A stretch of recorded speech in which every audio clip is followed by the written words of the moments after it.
स्वागत है दोस्तों आपका मेरे इस वीडियो में।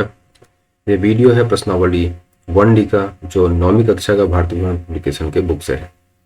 ये है लघु उत्तरीय प्रश्न और ये है चौथा नंबर सवाल का पहला, दूसरा, तीसरा, चौथा, पांचवा क्वेश्चन।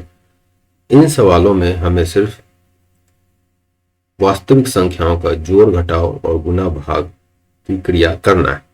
तो चलिए देखते हैं इसको कैसे किया जाता है। वास्तविक संख्याओं के लिए बिल्कुल ही सिंपल जो जोड़ घटाव गुना भाग की प्रक्रिया होती है उसी जैसा इसका है प्रक्रिया है, लेकिन कैलकुलेशन कैसे किया जाता है ये आपको देखना होगा। तो चलिए शुरू करते हैं आज का वीडियो। जो पहला नंबर सवाल है उसमें यह कहता है 2√2 + 5√3 और √2 - 3√3 को जोड़े। तो प्रश्न के हिसाब से मैंने इसको जो हल इसका किया है उसमें लिखा है प्रश्न से हमें इतना और इतना को जोड़ना है। दो वास्तविक संख्या है, इनको हमको जोड़ना है। अर्थात हम इसको क्या लिख सकते हैं, 2√2 + 5√3 + √2 - 3√3। अब इसको हम कैसे जोड़ेंगे तो देख लेंगे कि √2 किसके किसके साथ है।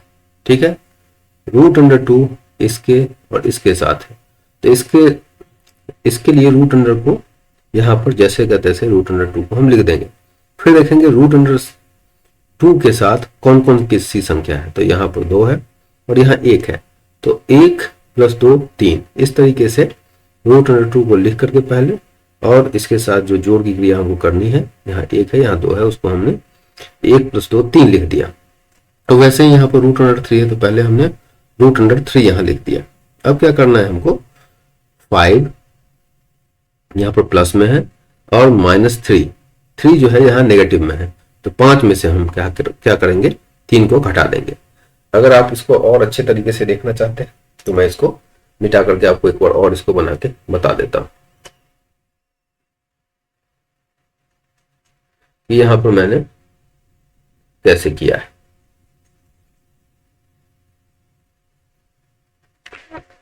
चलिए इसको अच्छे से समझना है, फिर से हम उसी क्रम में लिख लेते हैं।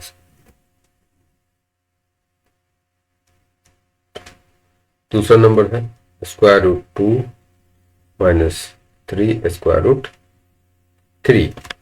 अब जो 2 वाला जो है टर्म उसको हम एक साथ लिख लेते हैं। आप भी जब इस तरह के सवालों को बनाने लगिएगा तो आपके लिए भी बहुत ही ये आसान हो जाएगा। एक तरह का टर्म मतलब √3 वाला एक तरफ लिख लिए, √2 वाला एक तरफ लिख लिए। √3 वाले को भी आप पहले लिख सकते हैं, बाद में लिख सकते हैं, उससे कोई अंतर नहीं आएगा। अब यहाँ पर क्या करेंगे, 2√2 + √2 में से √2 को हम कॉमन ले लेंगे। अगर यहाँ से √2 को कॉमन लेंगे तो सिर्फ 2 बचेगा, यहाँ से √2 को कॉमन लेंगे तो 1 बचेगा, यहाँ से √3 को कॉमन लेंगे तो √3 बाहर आ जाएगा, 5 - 3। अब यहाँ पर आपको बिल्कुल अच्छे से समझ में आ गया हो। यहाँ पर √2 × 3 + √3 × 5 - 3 कितना हो जाएगा, 2 हो जाएगा। या आप 3 को पहले भी लिख सकते हैं, यहाँ पर 2 को आप पहले भी लिख सकते हैं। तो यही हमारा आंसर हो गया। इसको आप खुद से करेंगे, अगर आपको समझ में नहीं आएगा इसको देख करके लिखेंगे और उसके बाद में खुद से इसको करके देखेंगे। ठीक है, कोई कंफ्यूजन इसमें नहीं होनी चाहिए। नेक्स्ट सवाल क्या कहता है, 7 + √5 में से 4 - √5 घटाए। अब यहाँ पर देख लेते हैं हल में क्या लिखा है। प्रश्न से हमें 7 + √5 में से 4 - √5 को घटाना है। अर्थात मैथमेटिकली हम इसको क्या लिख सकते हैं, 7 + √5, इसको इस तरह से ब्रैकेट में लिख लेंगे, माइनस, बीच में हमको माइनस का साइन देना है, 4 - √5। अब नेक्स्ट स्टेप में हम क्या करेंगे, यहाँ का ब्रैकेट हम हटाएंगे, ब्रैकेट हटाने से कोई डिफरेंस नहीं आएगा साइन में, न्यूमेरिकल वैल्यू में। ठीक है, अब यहाँ पर क्या करेंगे, माइनस ब्रैकेट हटाने से पहले और यहाँ पे प्लस है तो प्लस माइनस माइनस हो जाएगा, यहाँ पर मैंने वो लिखा है। उसके बाद न्यूमेरिकल वैल्यू जो 4 है वो मैंने लिख दिया हुआ है। उसके बाद ये माइनस यहाँ पे प्लस हो जाएगा, माइनस माइनस प्लस हो जाएगा। उसके बाद में √5 मैंने यहाँ लिखा हुआ। अब सिंपल हमको क्या करना है, जो एक तरह के दिखने वाले जो नंबर्स है उनको हम मतलब एक साथ कर लेंगे। जैसे √5 प्लस √5 2√5 हो जाएगा, ठीक है। अब यहाँ पर 7 - 4 3 हो जाएगा, ठीक है। कोई इसमें कंफ्यूजन नहीं होना चाहिए, लेकिन फिर भी मैं आपको यहाँ पे फिर से बता देता हूं। इसको हम एक तरफ लिख लेंगे और इसको हम क्या करेंगे, एक तरफ लिख लेंगे √5 प्लस √5 को। अब यहाँ पर 7 - 4 कितना हो जाएगा, 3 प्लस √5 यहाँ से भी कॉमन अगर आता है तो यहाँ पर 1 + 1 हो जाएगा, ठीक है। 3 + 1 + 1 2 हो जाएगा, कोई दिक्कत वाली बात नहीं है। 3 + 2 √5 ये बिल्कुल ही आपके लिए क्लियर हो गया। एक एक लाइन मैंने यहाँ पे आपके लिए क्लियर कर दी, ठीक है। इसमें समझने में कोई दिक्कत नहीं होनी चाहिए। अब अगला सवाल देखते हैं। जो 3 नंबर सवाल है वो क्या कहता है, √8 में से 6 √1/2 घटाएं। अब इसको देखते हैं कि हम इसको कैसे घटाते हैं। प्रश्न से हमें √8 में से 6 √1/2 को घटाना है, अर्थात हम इसको कैसे लिख सकते हैं, √8 - 6 √1/2 इक्वल टू। अब यहाँ पर देखना है कि √8 इस टर्म में नहीं, तो कैसे घटाएंगे। तो हम कोशिश करेंगे कि हम इस टर्म को ऐसा बना दें या इसको हम ऐसा बना दें। तो यहाँ मैंने क्या किया हुआ है कि 6 √1/2 को स्क्वायर रूट के रूप में लाने की कोशिश की है, मतलब इसके मल्टीप्लीकेशन में √8 आ जाए, ठीक है। तो चलिए देखते हैं कैसे मैंने इसको यहाँ किया है। √8 = 6 मल्टीप्लाइड बाई 1/2 मल्टीप्लाइड बाई √8/8 8/8 का वैल्यू 1 होगा, √1 कितना हो जाएगा, 1 हो जाएगा। इसका वैल्यू एज इट इज रह जाएगा, उससे अंतर नहीं आएगा, लेकिन हमारा काम बन जाएगा। अब टोटल के ऊपर स्क्वायर रूट दे सकते हैं, यहाँ पे स्क्वायर रूट है, यहाँ भी स्क्वायर रूट है, तो 1 मल्टीप्लाइड बाई 8/2 मल्टीप्लाइड बाई 8 करके स्क्वायर रूट पूरे के ऊपर हम दे सकते हैं, ठीक है। √8 - 6 √8/16। अब नेक्स्ट लाइन में √8 माइनस, अब क्या होगा कि जब हम इसका स्क्वायर रूट निकालेंगे 16 का तो वो कितना आएगा, 4 आएगा, ठीक है। 4 × 16 4 आएगा। 6/4 कितना हो जाएगा, 2 × 4 2 × 6। तो यहाँ पर कितना आ जाएगा हमारा, √8 माइनस 3/2 √8। अब यहाँ पर इसको सिंपल भिन्न का जैसा हम लोग जोड़ घटाव करते हैं उस तरीके से, यहाँ पर कुछ नहीं है तो 1 मान लेंगे। 1 2 का अगर हम एलसीएम निकालते हैं तो वो 2 आ जाएगा। तो 1 को 2 से गुना करेंगे तो 2 आएगा, 2 को √8 से गुना करेंगे तो ये टर्म मेरा आएगा। यहाँ पर 2 को 2 से भाग देंगे तो 1 आएगा, 1 को पूरे टर्म में गुना करेंगे तो एज इट इज ये 3 √8 आ जाएगा। इस तरीके से हम लिख सकते हैं 2 √8 - 3 √8/2। अब यहाँ क्या करेंगे हम, माइनस इसका, ये 3 बड़ा अंक है और 3 का जो साइन है वो माइनस है, इसलिए 3 में से 2 जाएगा तो कितना बचेगा, 1। और यहाँ बड़े अंक का साइन माइनस है तो यहाँ पर हम माइनस लिख देंगे। √8/2। अब 2 को जो है 3 बार इस तरह से 2 × 4 = 4 × 8, ठीक है। इसका वैल्यू 8 ही रह जाएगा, लेकिन हम इस तरह से लिखेंगे तो मेरा काम यहाँ बन जाएगा। क्या बनेगा, 2 जो 2 है 2 × 2, इसके बदले हम 1 2 बाहर स्क्वायर रूट के लिख सकते हैं और बाकी जो बचा 2 है वो स्क्वायर रूट 2 के अंदर में इस तरह से लिख सकते हैं। अब नीचे का 2 जो है ऊपर के 2 से इस तरीके से कट जाएगा। अब हमारा बाकी क्या बचेगा, -√2 इसका आंसर हो जाएगा। अब हम यहां तक आपको समझ में आ गया होगा। तो अब हम क्या करेंगे, अब यहां पर इस टर्म में √8 हमने लाने की कोशिश की थी, ठीक है।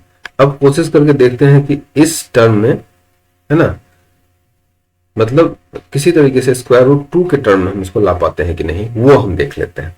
तो इसको हम पहले से इसको इरेज कर देते हैं, फिर हम उस प्रोसेस को अपनाएंगे। यहाँ पर हमको स्क्वायर रूट 8 को स्क्वायर रूट 2 के टर्म में हमको लाना है। तो यहाँ क्या हम करेंगे कि अगर हम इस तरीके से लिख लेते हैं स्क्वायर रूट 8 को, तो कोई दिक्कत वाली बात नहीं होनी चाहिए। 1/, इस तरीके से भी हम लिख सकते हैं, कोई दिक्कत नहीं है। ठीक है, ऊपर में अगर स्क्वायर रूट के अंदर में 1 होगा तो उसका वैल्यू 1 ही आएगा, इसलिए कोई दिक्कत वाली बात नहीं। अब कितना हो गया 2√2 माइनस 6 मल्टीप्लाइड बाई √2। अब यहां पर क्या है कि नीचे में √2 है, यहां पर ऊपर में √2। तो इसको हमको ऊपर में लाने के लिए नेक्स्ट स्टेप में करते हैं। ऊपर में हमको अगर स्क्वायर रूट 2 लाना है तो ऊपर नीचे हम क्या करेंगे, इसमें स्क्वायर रूट 2 से गुना कर दें, कोई दिक्कत वाली बात नहीं है। Square root 2 multiplied by square root 2। अब यहां क्या करेंगे, स्क्वायर रूट 2 माइनस 1 के साथ इसका गुना होगा, कितना हो जाएगा √2। स्क्वायर रूट 2 स्क्वायर रूट 2 2 हो जाएगा, 2×3 6। यहां पर कितना है square root 2 minus 3 square root 2। यहां से अगर हम स्क्वायर रूट 2 को कॉमन अगर निकाल लेते हैं तो इस तरीके से हम इसको लिख पाएंगे। अब यहां देख लेते हैं 2 माइनस 3 1 होगा, और जो 3 है उसका माइनस साइन है इसलिए यहां पर माइनस साइन हो जाएगा, मल्टीप्लाइड बाई 2। इसको हम क्या लिख सकते हैं -2 लिख सकते हैं। यहां भी जो है पुराना जो हमारा आंसर है वैसा ही आंसर आया है, विधि बदलने से आंसर में कोई डिफरेंस नहीं आएगा। मैंने बस आपको 2 तरीका इसको बनाने का बता दिया। ठीक है, या तो इस टर्म में हम स्क्वायर रूट 8 लाने की कोशिश करेंगे, या इस टर्म में स्क्वायर रूट 2 लाने का हम कोशिश करेंगे, बस यही मेरा कहना था। दोनों से ही हमारा सवाल ये हल हो जाएगा अच्छे से। चौथा सवाल कहता है 6 स्क्वायर रूट 5 को 2 स्क्वायर रूट 5 से गुना करें। बहुत ही आसान सवाल है। प्रश्न से हमें 6 स्क्वायर रूट 5 को 2 स्क्वायर रूट 5 से गुना करना है, अर्थात 6 square root 5 multiplied by 2 square root 6। अब एक तरह जैसा दिखने वाला जो अंक है उसको 6 मल्टीप्लाइड बाई 2 एक तरफ कर लिए, स्क्वायर रूट 5 को एक तरफ कर लिए, 6 multiplied by 2 multiplied by 5 multiplied by 5 square root इसके ऊपर 2। अगर 5 स्क्वायर रूट के अंदर में तो एक 5 हम बाहर निकाल सकते हैं, मतलब इसमें से एक 5 हम यहाँ लिख सकते हैं 2 के बदले। 14 12 12 5 60, ये हमारा यहाँ आंसर हो जाएगा। बहुत ही सिंपल सा सवाल है। आपका काम ये रहेगा कि पहले खुद से सवाल को सॉल्व करें, उसके बाद में इससे मिलाएंगे तो आपको बहुत फायदा होगा। ठीक है, पहले इसको देखने की कोशिश नहीं करेंगे, पहले सवाल खुद से बनाएंगे और उसके बाद में मेरे वीडियो के हल सवाल से आप मैच करा के देखेंगे। यहाँ क्या कहता है देख लेते हैं। 8 स्क्वायर रूट 15 को 2 स्क्वायर रूट 3 से भाग दें। ये भी बहुत आसान सवाल है। प्रश्न से हम अब इसका हल जो है हम कैसे निकालते हैं, प्रश्न से हमको 8 स्क्वायर रूट 15 में 2 स्क्वायर रूट 3 से भाग देना है, तो इसका मतलब यही होता है। ठीक है, अब 2 के बदले हम 3 बार 2 को गुना के रूप में लिख सकते हैं। Square root 5 multiplied by 3, 5 multiplied by 3 15 होगा स्क्वायर रूट, कोई डिफरेंस नहीं है, 2 से 2 चला जाएगा, नीचे में स्क्वायर रूट 3, 2 दूनी 4 multiplied by square root 5 into 3, कोई दिक्कत वाली बात नहीं है। अब नीचे ऊपर स्क्वायर रूट है तो हम इस तरीके से स्क्वायर रूट यहाँ लिख सकते हैं। 5 मल्टीप्लाइड बाई 3 बाई 3, 3 से 3 चला जाएगा। अब 4 मल्टीप्लाइड बाई स्क्वायर रूट 5 बचेगा, या हम इसको इस तरीके से लिख सकते हैं। तो मैंने आपको यहाँ पर 5 सवाल सॉल्व करके बता दिया। आप पहले खुद से सॉल्व करेंगे, उसके बाद इसे मैच करेंगे, आपको बहुत ही फायदा होगा। अगर इसे नोट सिर्फ आप कर लेते हैं तो आपको फायदा नहीं होगा। लेकिन ये किस लिए है कि अगर आपको नहीं बिल्कुल समझ में आ रहा है तो बार बार इसको देखिए, खुद से बनाइए, फिर मैच करिए। ठीक है, आप निश्चित रूप से मैथमेटिक्स सीख जाएंगे अगर आप बहुत ही कमजोर हैं तो। अगर आप बहुत ही ब्रिलियंट है तो एक बार देखेंगे आपको समझ में आ जाएगा।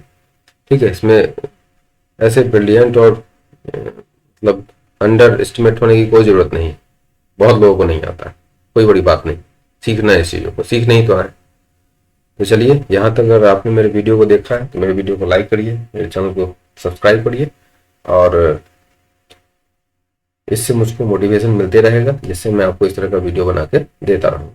मेरे वीडियो को यहाँ तक देखने के लिए धन्यवाद।